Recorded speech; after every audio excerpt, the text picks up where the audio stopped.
alle sammen, her det er mig igen. Mit navn er Mickey Freddy Petersen. Jeg er nummer 1 i vores nation, og alle folk danser til min instruktion. Mit navn er Mickey, jeg er en herlig gut, og her er historien om mit danseinstitut. Det startede ude på Amagerøen, hvor farmand havde sat en danseskole i søen. Farmand hører, Mickey is my name. Jeg skal lave kassen, og skolen skal hedde Fame, så nu havde jeg stedet. Men hvem skulle jeg uddanne? Hallo, Sonny og Shanne. Så fædre og mødre, lad jeres børn træde an. Ret jer så op, for jeg har mig en plan.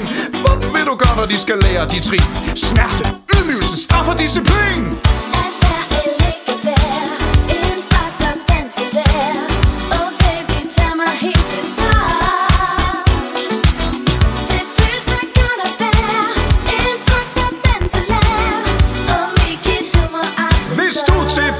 Psykisk vold, så start på Mickeys dansehold.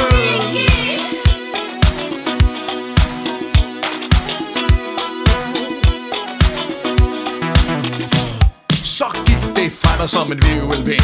Alle mulige mennesker kom og meldte sig ind. Sissi, Sanne og mange andre piger. Inden ad døren kom selv Team Vladimir. Da de stod med deres check, sagde vi pænt goddag og glemte alt om det samme eftermiddag. Sonny og Shanne, dem trænede vi ihjel, mens alle andre bare underviste sig selv. Det var ligesom jeg vil have det, men jeg vil have mere, så jeg sagde til konen, vi skal have fat i det er. Så kan alle jo se, at det er fedt at presse 2 på 12 til at blive nummer 1. Ved I det her? Vil I nå jeres mål? Så lyt til Mickey P's Hawaii skjorte af stål og syng psykisk tortur. Ingen slinger i valsen i mit diktatur.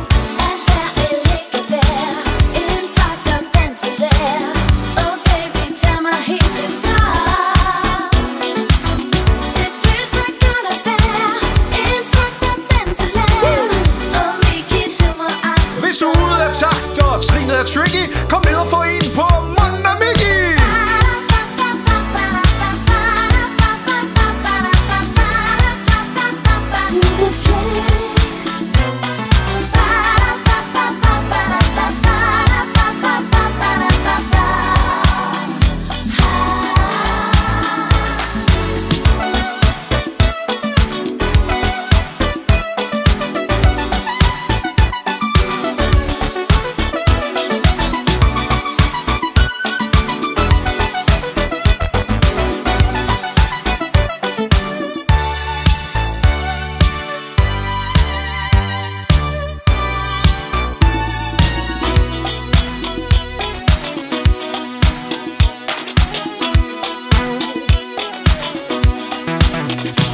Limousiner, premiere og autografer. Alle vegne, hvor jeg kom, stod der fotografer.